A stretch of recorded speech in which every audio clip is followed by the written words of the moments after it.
Welcome everyone to the Friday edition of The Damage Board with me, John Arola, and for now, but potentially not in the near future, Brett Erlich. How's it going? So, you have like these weird, morbid-ish like segues all the time. You always talk about how you're not gonna live very long. That sounded like something weird about me. That's not what I'm talking about. You're not. I know, dying. but they always You're skew. going to Italy, which is the opposite of death. It is the true life, actually. La to be in vita Italy bella. eating pasta. He's gonna be on a trip for a bit, and so we're gonna have some awesome fill-in guests. He's not dead soon.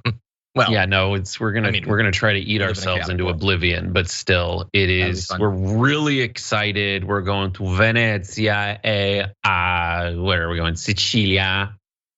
Ayo. I got a little Francesca where like I know a little of, I know the language, so I really like go into it. You're authentic. You're authentic. Well, I'm excited for you to take that trip. It's a trip I hope to take in the near future, so very excited for that. But beyond just that, I'm excited for the news.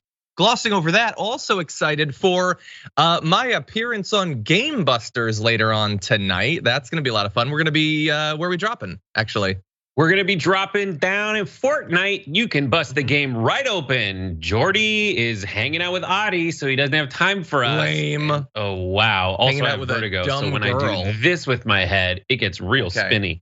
So watch me throw up in real time on in whatever it is, Tilted Towers. We're gonna strap Brett into a VR headset, and he is going to projectile vomit the walls pink in his house.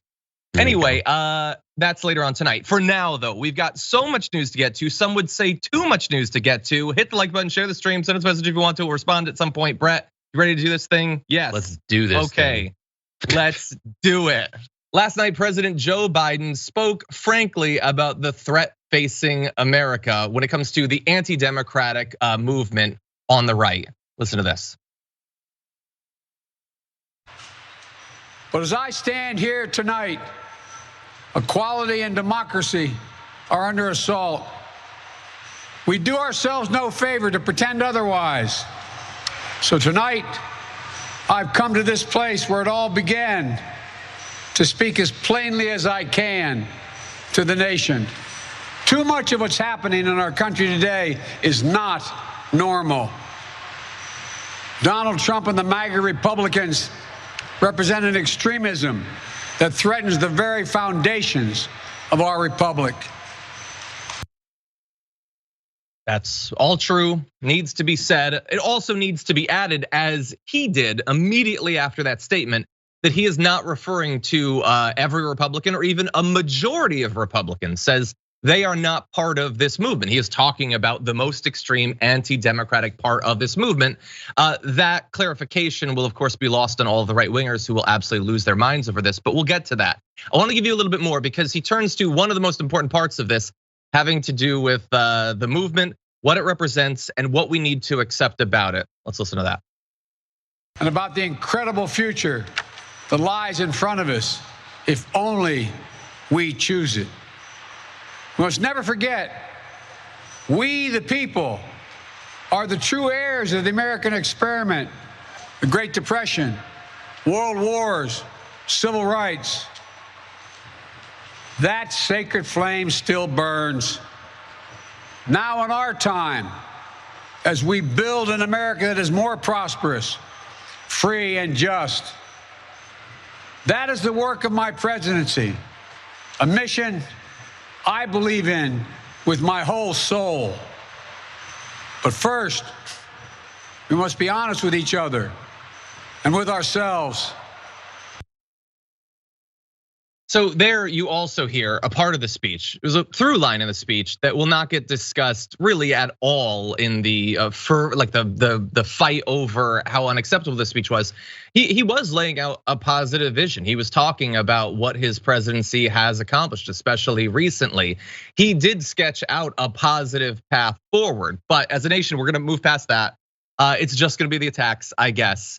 But anyway, we have more lines from it. There was a lot of good stuff, especially for a Biden speech from this. And we'll get to the freak out later. But Brett, what did you make of this? So it's deliberate. Everything he's doing is deliberate and timed specifically. They really have put together, for better or for worse, they put together a solid timeline for having momentum going into the midterms. And that's one thing that as they look at Joe Biden is not typically that inspiring a human being.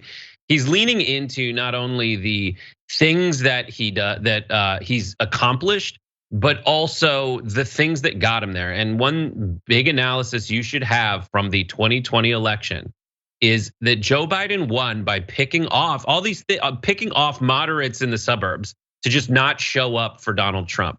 And also he motivated people that wouldn't otherwise take arms against the sea of stupidity that Donald Trump is.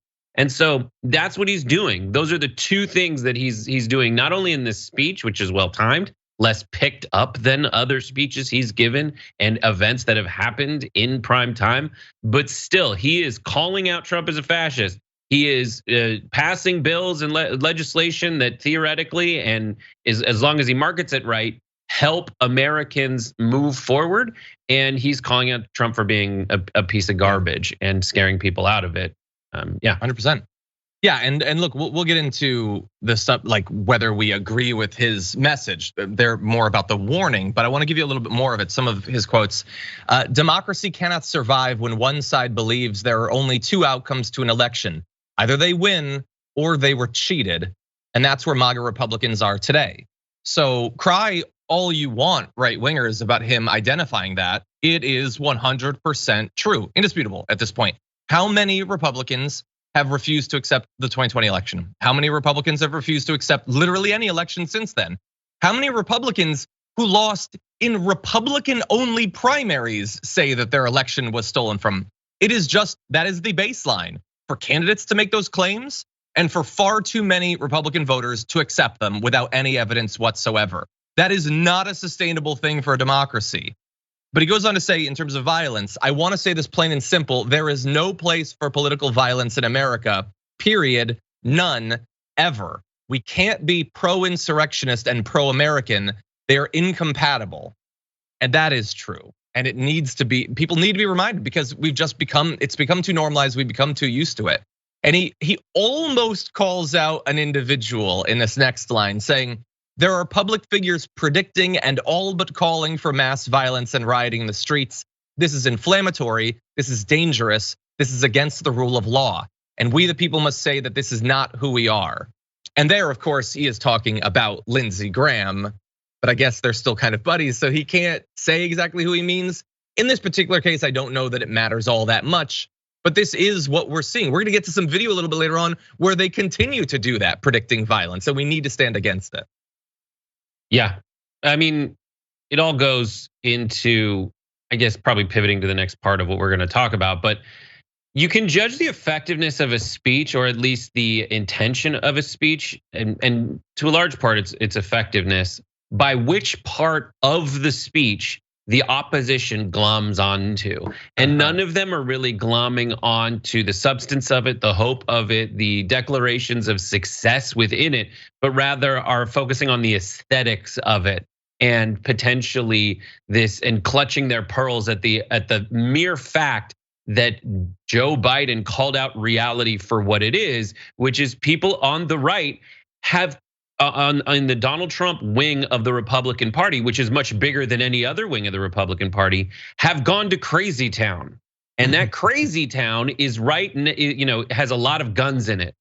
And Joe Biden, when we do talk about that, the aesthetics of it, I feel like maybe Biden overstepped with like having Marines in the background, but by and large, I think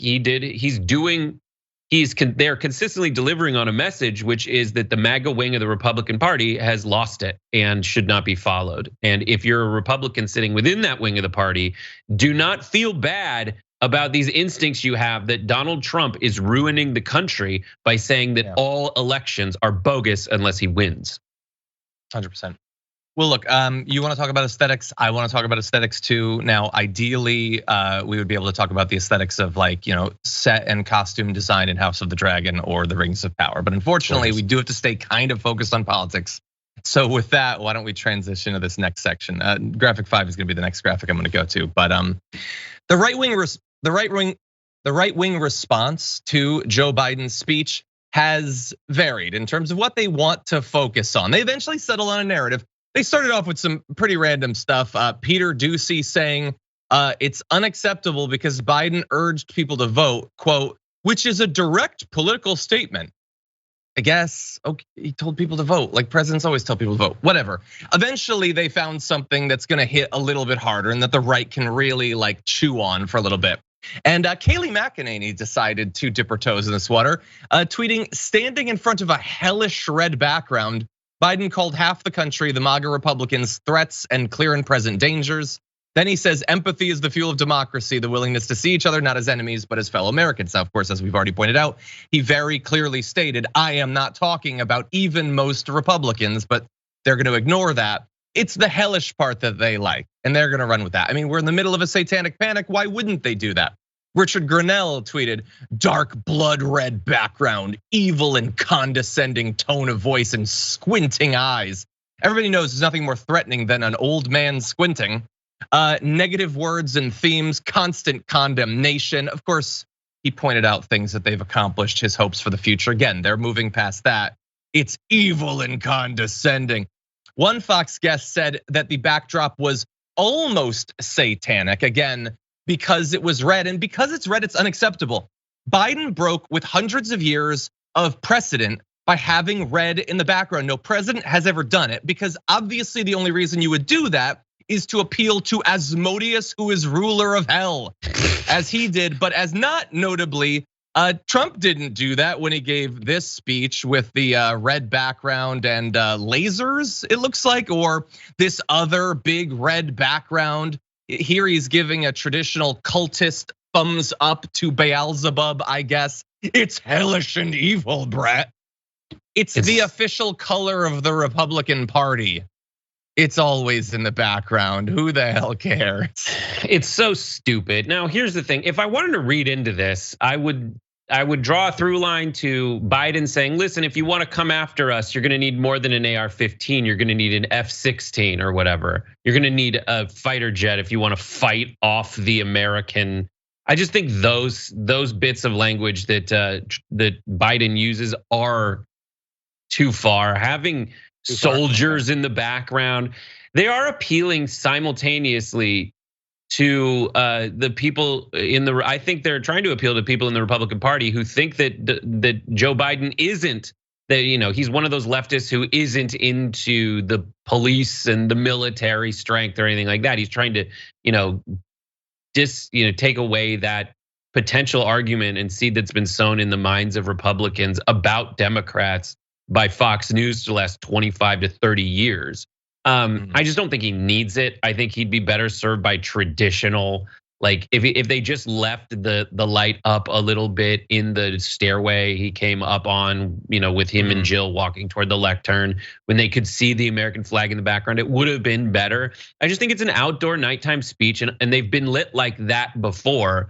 I think they got a little too artsy fartsy with it. But the fact that the Republicans are taking this image and equating it to what's trending this morning on Twitter, pedo Hitler, when they themselves are quite obviously the fascist equivalent in America now, I think that's rich. And the only people who really buy into that are folks that wouldn't defect from the MAGA wing anyway. I do get the pedo Hitler thing, because I remember when Biden was gonna have a kid and he was speculating on live TV about what the kid's breasts would be like someday. Yeah. Wait, no, that wasn't Biden. Listen, they're both creepy. Thing, though. I don't understand why more people on the right don't like Joe Biden, because he looks exactly like Jeff Dunham, the darling of the right wing's old man 100%. Puppet. Yeah. Now, what you saw from Brett there is what Dems love to do, which is in the guise of criticizing Biden, he distracted from the true issue. The true issue is not aesthetics. It's not the color. It's not the lighting. It is that this was a direct appeal to the Lord of Hell. That's what it is. It's intentional. Do you not get this, Brett? Why are you covering for this dark cultist? Now, if Brett can't do it, someone's got to point this out. And so let's go to Steve Bannon. The paper record, New York Times. Look at the Moloch right there. That's next level. Here's why. It's a desecration. It's a desecration of Independence Hall. The Constitution, the Declaration of Independence, the Liberty Bell, goes to Philadelphia, a city that's in chaos and collapsing all around you. It's crime and anarchy takes over. And he goes there. That's Moloch. Look at that. They did that on purpose. He'll always be known with that photo of him like Moloch, right? The sane modern political party labeling their opponent Moloch, who I think Moloch was actually a card I opened in a Magic the Gathering pack recently. What I love about that is he shows not a photo, not like a still from the video where you just see the red. He shows the newspaper that shows that it was red and blue. It was blue on the outside. It wasn't framed that way in the video, but that's what the set was. It was regular American colors, red and blue. Also, Steve Bannon is sitting in front of a red background. Moloch up in here. There's even like swoopy blades and stuff. The word war. What sort of subliminal message is he trying to send, Brett? Dude, stop trying to make Moloch happen. It's not going to happen. It is so insane. So Steve Bannon has the dominant strategy for a psychopath going on. One, he is trying to gin up the base and he is attacking the Republicans or the Democrats. And B, he's doing so in the people that are most likely to get snowed into ridiculousness, wanton conspiracy theorists. And when he says Moloch, like what an insane lexicon to use. Like that's not even saying like it's like the devil. He's bringing up Moloch. Who is that? Nobody knows unless they're so far down Bannon's rabbit hole that it just smells like whatever nacho cheese he guzzles nonstop because instead of drinking unicorn blood, he just pumps easy cheese into a vein. Right. That first of all, that was funny. Thank you. Who is Moloch? Okay, so Moloch is a reference to a god from a long time ago. If considering that this is Steve Bannon and we're in the particular sort of satanic panic that we're in right now, if that deity was associated with one thing, what's your guess as to what that deity would be associated with? Child sacrifice. Did you look that up? No. Because you're right. That's why he chose Moloch. That's the reference. Because all of the people you disagree with on politics who want to like fight climate change or whatever, they all want to consume, murder, and possibly have sex with children. That's what they want to do.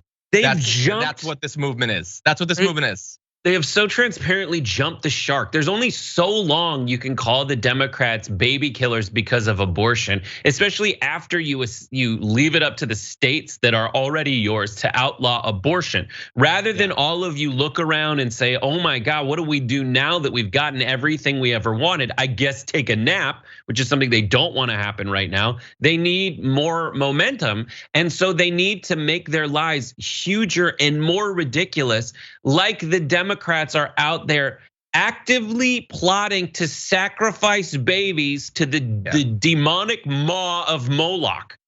Yep. So stupid. It's almost clever. It's almost clever. Steve Bannon has read a book, I guess. Most of them haven't. Okay, with that, why don't we get ready to move to our next video because we're running a little bit low on time. In fact, if you want to jump right to that first Jeanine Pirro video, we can jump directly into that.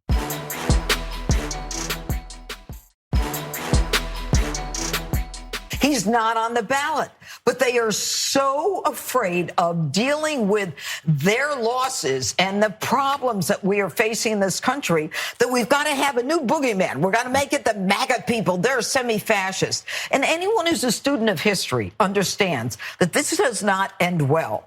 That when you start segregating people and accusing them of being something that is so negative, so hateful, that it then spins into a Democrat strategist saying these semi-fascists mirror Nazi Germany and Mussolini. I mean, we can all see where this is going to go. Hate is hate. Hate leads to violence, and that leads to retaliation.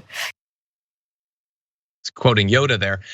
So she can see where this is gonna go. If you're watching this video, can you tell where this is going to go, this segment? She doesn't like when you label people with mean names, particularly fascism. Nobody should ever do that. Certainly, she would never ever do that. They're very angry at Biden for his speech and for his recent commentary.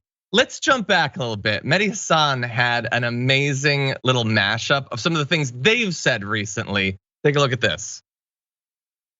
I think they're fascists.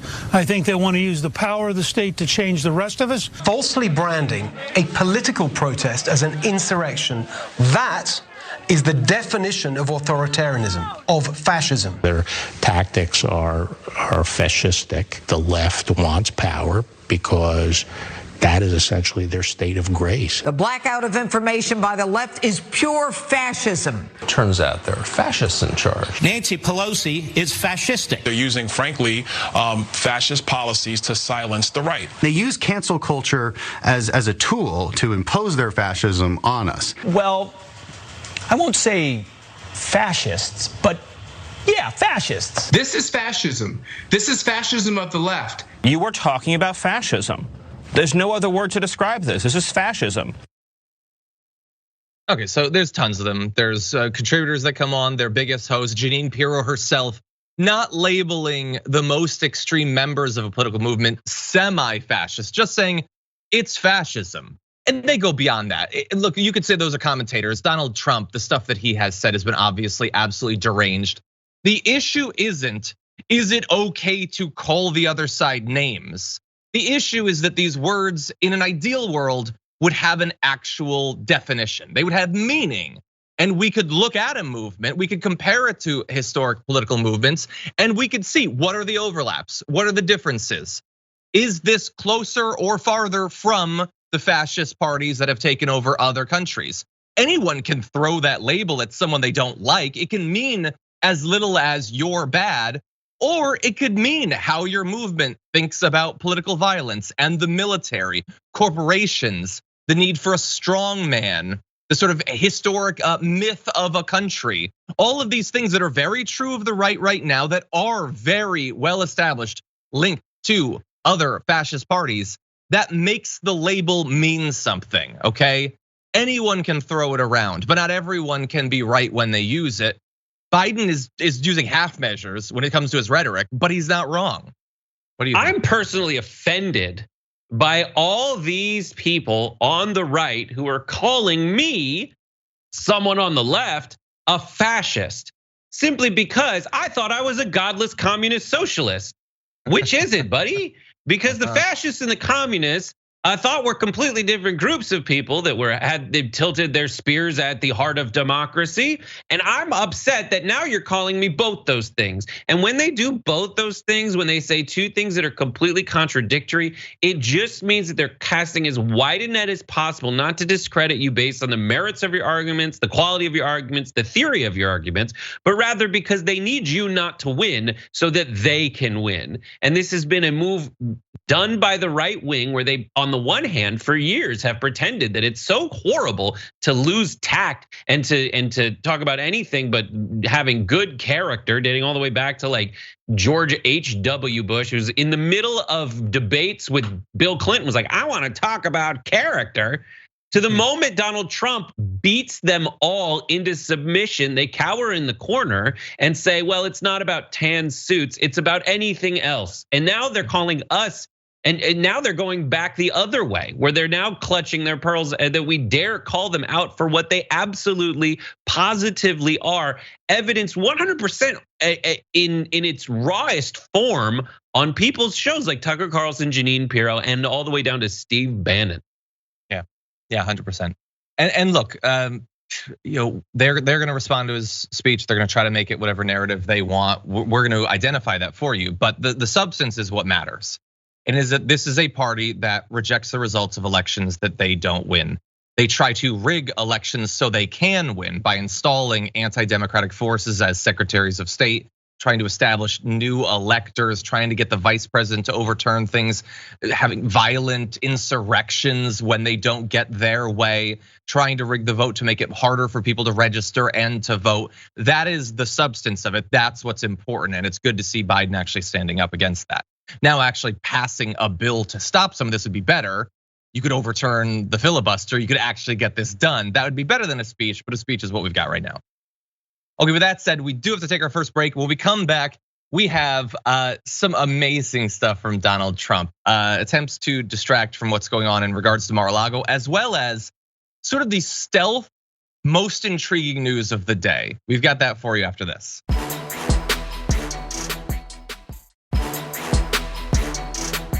We're so eager for news, we're going back to it prematurely. Okay, with that, we've got multiple interesting bits of news here. So let's get ready for this. Okay, let's do it. And I will tell you, I will look very, very favorably about full pardons. If I decide to run and if I win, I will be looking very, very strongly about pardons. Amen. Full pardons.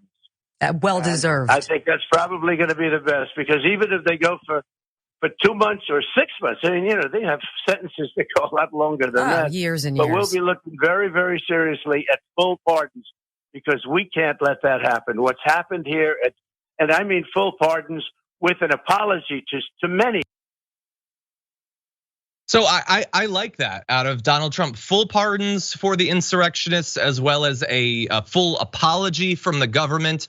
Coming off of Joe Biden's divisive speech, this statement of unity from Donald Trump is much appreciated, that he would want to give pardons to all of those members of Antifa that stormed the Capitol on January 6th, and a full apology to leftist provocateurs.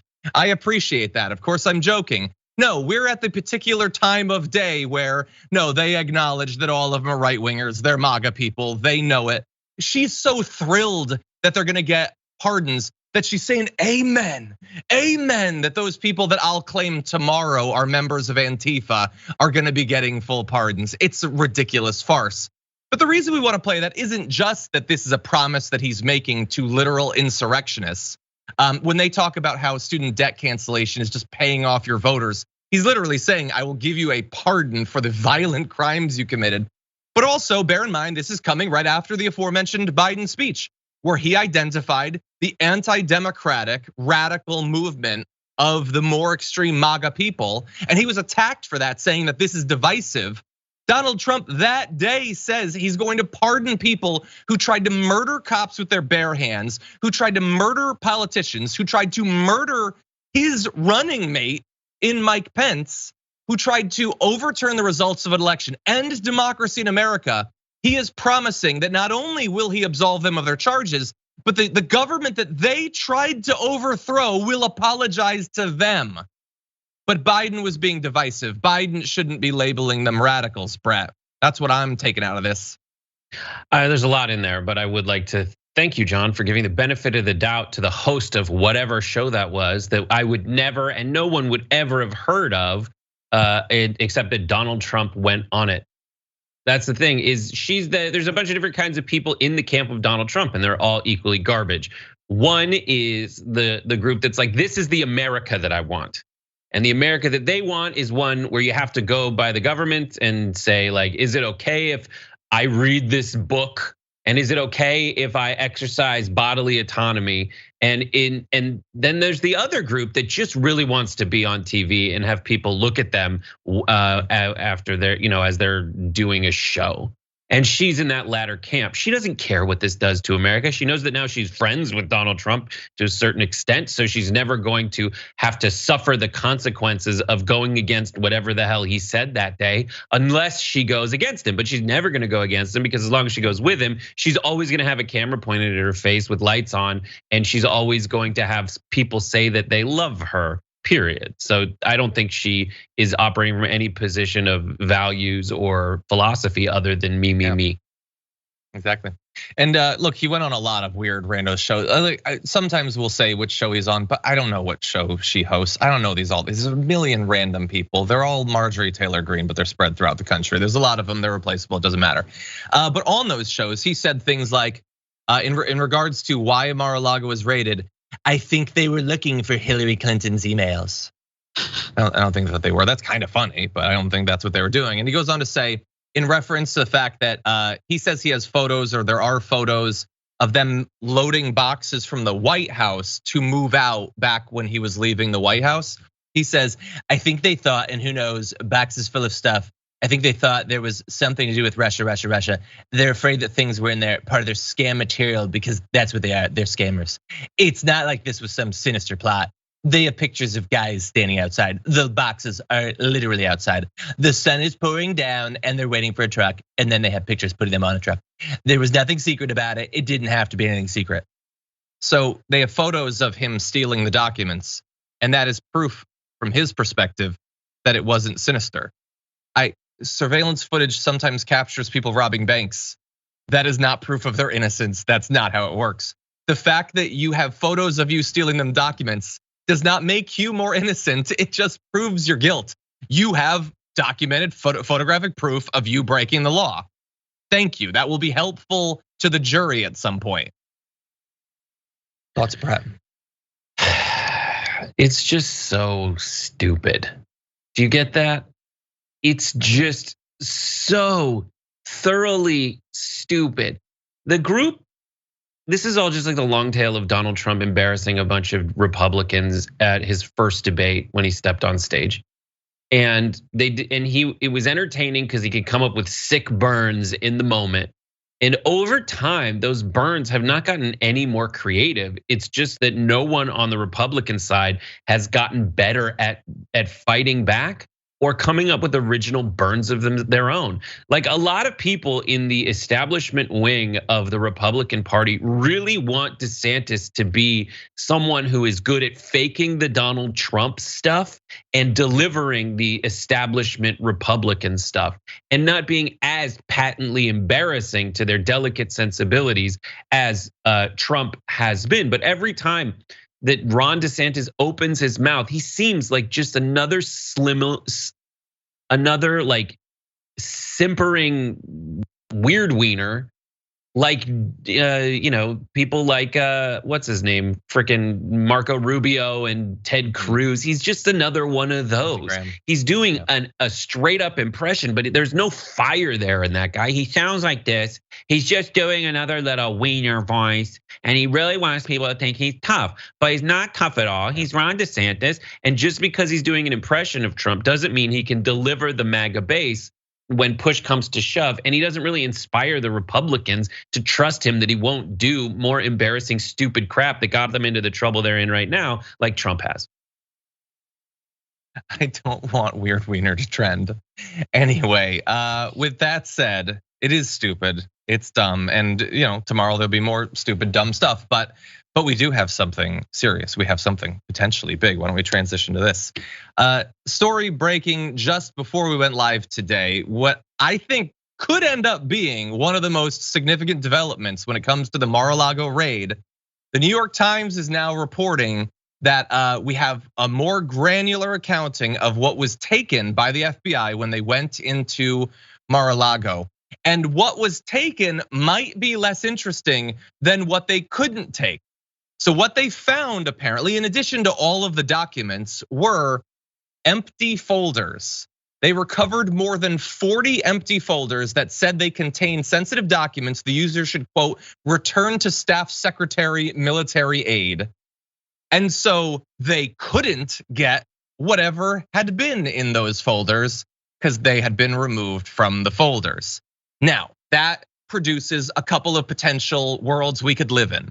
We might live in the world where Donald Trump wanted stuff that said classified, but didn't want to break the law more than he already had. So he stole dozens of empty folders from the White House and took empty folders to Mar-a-Lago and would occasionally open them up to empty, there's nothing in them, and look at them. That's a world we could live in. Or it could be that at one of the points along the way, in their multiple conversations with the National Archives and the DOJ about returning those documents, he decided, no, these are mine. I'm gonna have them. Open up this folder, take it, and put it somewhere. Because they apparently don't have it, which means that in addition to the literally hundreds of documents that have already been retrieved, there are potentially hundreds more floating around out there that Donald Trump not only stole, but prioritized more than the ones that they found in the raid. That he cared more about hiding than what we've already found. What were in those folders? Where are they now? These are super important questions, Brett, and I can't wait to find out the answers. I mean, you know, when you watch football back in the day, we used to watch football and there would be like, you make the call. This is like dumb or evil. You make the call. And the truth is, both of those, I thought the exact same thing. Both of those worlds are equally possible. And the downside, as I've said for years under a Trump America, is that someone who is as outwardly as big a dumb as Trump also opens up the opportunity to do evil stuff because you can't really get your hands around it. Everybody else, when they do something very stupid in the past, would say that was stupid, I apologize, they'd face the music, they do kind of a half apology even. But Trump realized that that never gets him anything. So he's always doubling, tripling, quadrupling down on being a clown and saying that there's some kind of strong, awesome pro-America move behind it, but really he's just so empty. And we could all see that Donald Trump that's like, go get that ashtray and that pen and just get a bunch of those folders that say top secret on them and take them back to Mar-a-Lago. So when I finally set up my little gift shop, we can give people stuff that is actually authentically top secret documents.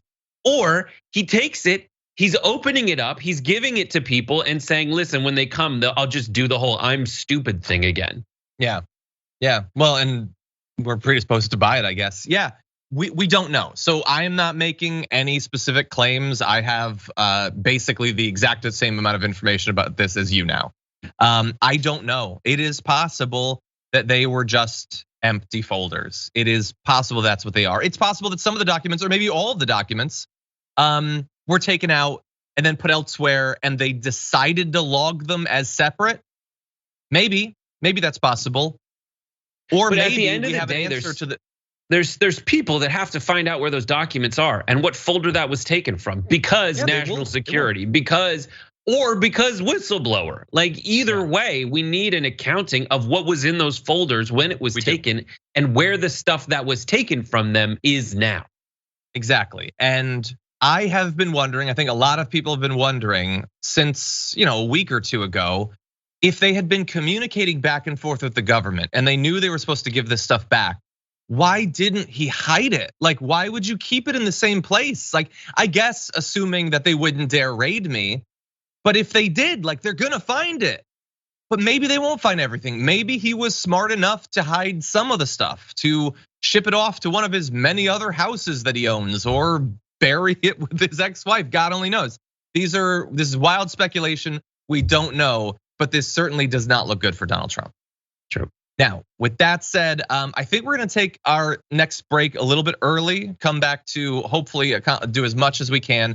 But there's some dramatic news coming up after the break, so don't go anywhere.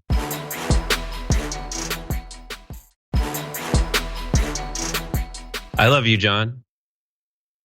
Give it to me. I'm gonna fill those shoes. Give it to me, John. That's said. Do it. Do it, John. No, we didn't make it. Didn't reach. We got heart blocked. We got heart blocked. Okay, which I'm working on diet-wise. Okay, with that said, let's jump into some more news. Let's see how much of this we can get through, starting with this. There have been 3 court rulings since May that have made it clear that it is unconstitutional to ban someone between the ages of 18 and 20 from being able to buy an AR. That came out of the Federal Court of Appeals, and then there was a Supreme Court decision that was in line that upheld it, and then after that, most recently, a federal court in the state of Texas struck down the Texas law that banned people between the ages of 18 and 20 for buying a handgun. So it's clear that the gun control law that they are seeking in Uvalde, as much as they may want it has already been ruled to be unconstitutional. Greg Abbott is faced with the fact that some of the parents of those slain in Uvalde want him to raise the age to buy an AR-15. And they want that because they don't want any other parent to have to go through what they went through. There's no reason why anyone should have to. Greg Abbott does not care about that. He doesn't care about the Constitution, the Supreme Court.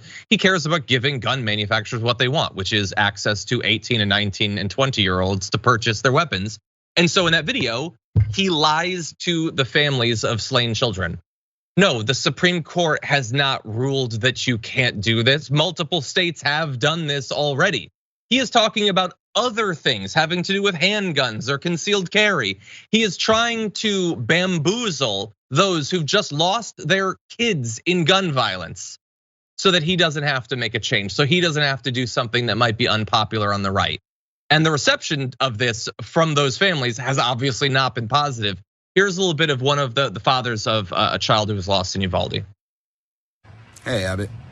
Just saw your lovely little video about how it's unconstitutional to raise the age to 21, with signs behind you saying, parents matter.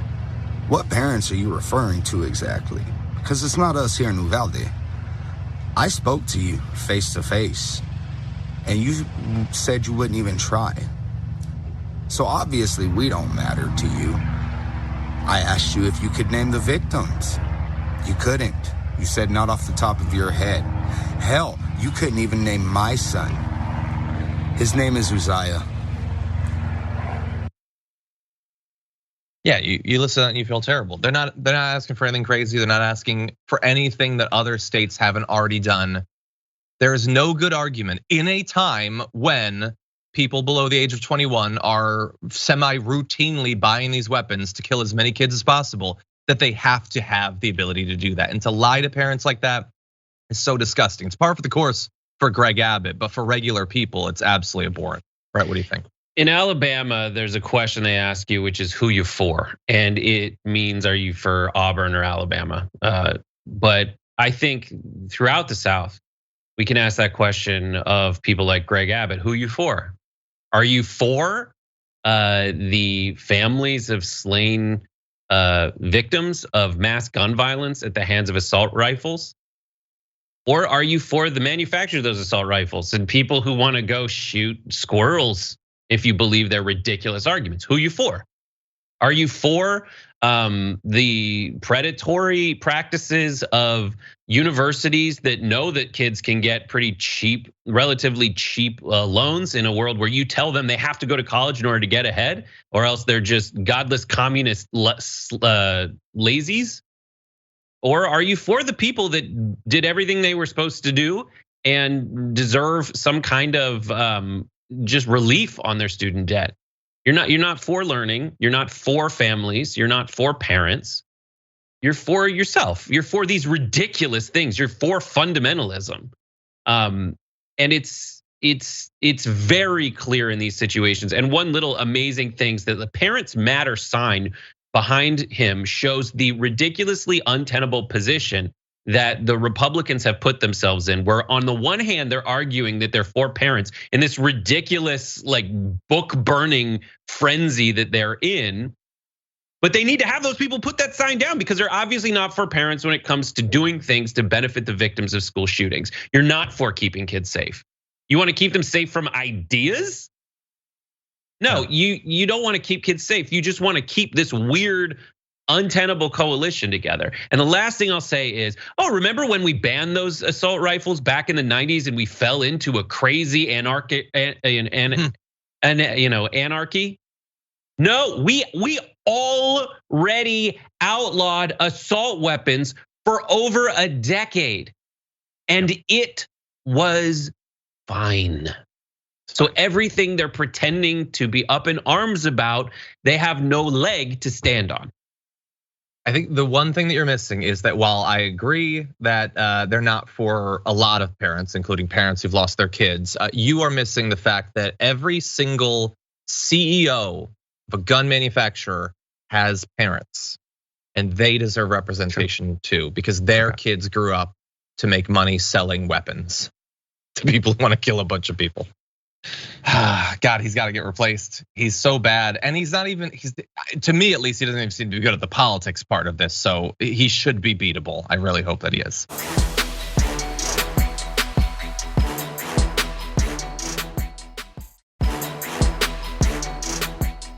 Earlier this year, they killed Roe v. Wade. The conservative supermajority on the Supreme Court, backed up by right-wing activists and politicians, finally accomplished what they've been working towards for decades and decades. And in the immediate aftermath of it, many of them seem to imply that this wasn't a big deal, it's nothing to be scared about. They were proud of what they'd accomplished. Not now, though. not while we're approaching the midterms. Many of them would really love it if you would forget what their stance on this issue is, because it turns out, and I know this is a shocker, people don't like when you strip away their rights. And polls are very clear about that. The special elections that have been held over the past few months have been very clear. And so Republicans have been running from their record. You have Blake Masters, we've already talked about, removed language from his website that said, I am 100% pro-life. Now he's 99%. That last 1% was on his website. He stripped that away, so he's 99% pro-life. You have others though as well. House candidates Tom Barrett of Michigan, Christian Castelli of North Carolina, Barbara Kirkmeyer in Colorado have also removed language about their anti-abortion positions from their websites. Kirkmeyer's might be the funniest of all of these. His campaign said it, quote, recently completed a complete redesign of Barb's website. Instead of addressing many issues, we're focused on the 3 issues in which voters express the most interest. Get the hell out of here. You stripped away your position on like the most like out there topic that people are most passionate about in this election. You stripped it away to focus on other stuff that you, I think, would consider more convenient. You've got the GOP nominee for governor in Minnesota, Scott Jensen, changing the copy on his website to water down his abortion message. He took away the line, he believes in the sanctity of human life from conception to natural death. Or at least from conception until the state executes you. He's fine with that too. Or maybe he's not. If you're not fine with that, maybe he'll take it off his website. There's more like this that we can talk about. I love it though, Brett, that they were so happy to see this happen. They were working so hard for decades, and now, oops, people don't actually like it. So let's try to fool them about our position on this issue. It just proves that they don't know what was in Roe. Period. Like all this, like, oh, certain trimesters, exceptions for life of the mother, and regulate it when it comes to, leave it up to the states to regulate it when it's closer to the due date. That's in Roe, dude. Like Roe says, first trimester, when 90% of abortions happen, that's up to the mother. And then after that, Roe versus Wade actually divided it into second trimester and third trimester, making it regulatable by the states anyway. But the one thing it didn't do is outlaw it in the first 2 trimesters at least, because it was the right thing to do. And I would say that Roe was too restrictive. But at the end of it, these guys are wanting to go back to what was already the case. They just did such a successful job of saying the left wants to kill babies and using that to get a little bit more on the fringes of motivated voters to win enough elections to get Roe overturned. But what they're discovering now is that was just a fringe. That was just a little marginal gain for them. And now all the people who are of sane mind are realizing how insane that fringe actually is. And in states like Kansas, when they put it to a very red state, whether they want to outlaw abortion, that state said, hell no. I'm not crazy like the people on your side of the aisle, the other people on their side of the aisle who want to outlaw it completely. 100%. Yeah.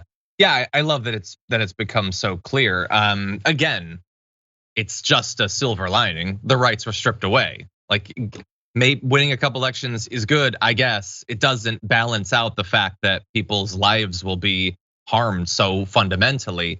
But yeah, run on it, and make them run on it. They're gonna run from their position, chase after them with their position, remind people in ads. They are signaling to their opponents that they're terrified of people knowing where they stand on this issue. So make sure that as many people as possible do.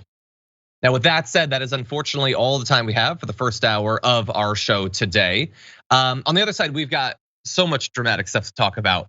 An attempted assassination of a president caught really close up on film. I've never seen footage like this, so we're gonna be giving you that. We've got someone losing their mind over a rainbow heart. It's, what world are we living in? We might get to pasta news. We'll see. As an Italian, I feel like I need to give that to you, so we'll see if we can make it time-wise. But for now, though, don't go anywhere. If you're on YouTube or on Twitch or on the members app, Brett Erlich and I will be back, as well as throwing away our garbage people of the week after this.